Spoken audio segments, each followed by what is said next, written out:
இப்போ வந்து மாடியில் வந்து மணத்தக்காளி வந்து நல்லா வளர்ந்துருக்கு. இதை இப்போ வந்து கட் பண்ணி எடுக்கலான்ட்டு இருக்கேன். இதை கட் பண்ண போகிறேன்.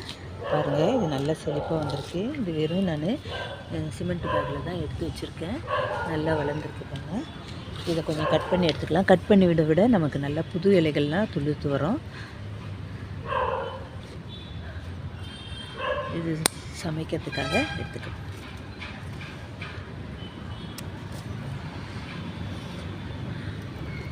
அப்படியே கீழே இருந்து அப்படியே கட் பண்ணிக்கிறேன். நல்ல இலையெல்லாம் ரொம்ப செழிப்பாக நல்லா இருக்குது. மணத்தக்காளி கீரை சாப்பிட்றதுனால நம்ம வயிற்று புண்ணெல்லாம் இருந்தால் சரியாயிடும். இது வந்து ஒரு கசப்பு தன்மை கொஞ்சம் கொண்டு இருக்கும் கீரையில். அதனால் நல்லா பாசி பருப்பு நிறைய போட்டு நம்ம செஞ்சோன்னா இந்த கசப்பு வந்து இருக்காது. சாப்பிட்றதுக்கு நல்லா டேஸ்ட்டாக இருக்கும். பாசிப்பருப்பு, வெங்காயம், தக்காளி, பச்சை மிளகா அதெல்லாம் போட்டு வேக வச்சுட்டு நம்ம கடைஞ்சி எடுத்து புளி ஊற்றி கடைஞ்சி எடுத்துட்டோன்னா தாளிச்சிட்டா நல்லாயிருக்கும் அந்த கீரை சாப்பிட்றதுக்கு. இது நம்ம கடையில் வாங்குறதை விட நம்ம வீட்டிலையே வளர்ந்து எடுத்த கீரைன்னா இன்னும் ரொம்ப ஹெல்த்தியானதாக இருக்கும். இதில் நம்ம பூச்சி மருந்தெல்லாம் போடாததுனால இது ரொம்ப நல்லது. பாருங்கள், இதில் வந்து இந்த கருப்பு கலராக பழம் இருக்குது. இந்த மணத்தக்காளி பழம். இதை காய வச்சிங்கன்னா நம்ம மணத்தக்காளி வத்தல் எடுத்துக்கலாம். இந்த மற்ற குழம்பு செய்கிறதுக்கெலாம் இதை தான் போடுவாங்க. இந்த பழம் வந்து ரொம்ப இனிப்பாக இருக்கும், டேஸ்ட்டாக இருக்கும் சாப்பிட்றதுக்கு.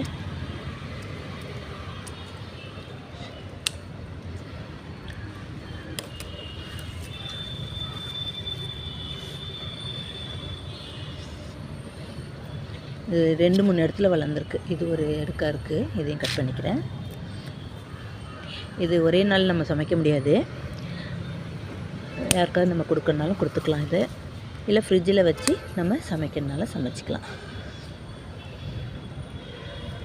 இது நிறைய வளர்ந்துருக்கனால தான் நான் இப்போ எல்லாத்தையுமே கட் பண்ணிடுறேன். அப்போ தான் கட் பண்ணால் தான் புதுசாக இலைகள் வரும்போது இன்னும் நல்லாயிருக்கும்.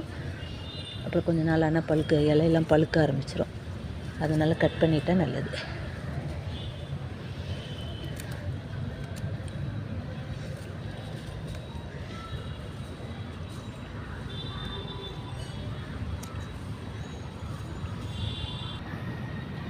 பாருங்கள், இது வந்து ஒரு பேக்கில் இருந்த செடி தான் இது. இவ்வளோ நல்லா நிறைய வளர்ந்துருக்கு.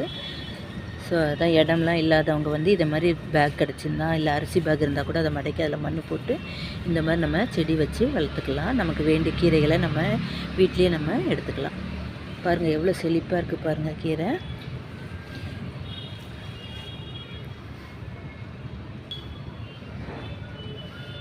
இது பழம். இது இப்போ சாப்பிட போகிறேன். இப்போ கட் பண்ணியாச்சு. இனிமேல் இது நல்லா துளிர் வரும். இது நான் 2வது டைம் இதை கட் பண்ணி எடுத்துருக்கேன். பாருங்கள், இன்னொரு பேக்லேயும் செடி நல்லா நிறைய இருக்குது மணத்தக்காளி கீரை. இதை வந்து அப்புறமா அடுத்த வாரம் வந்து கட் பண்ணிப்பேன்.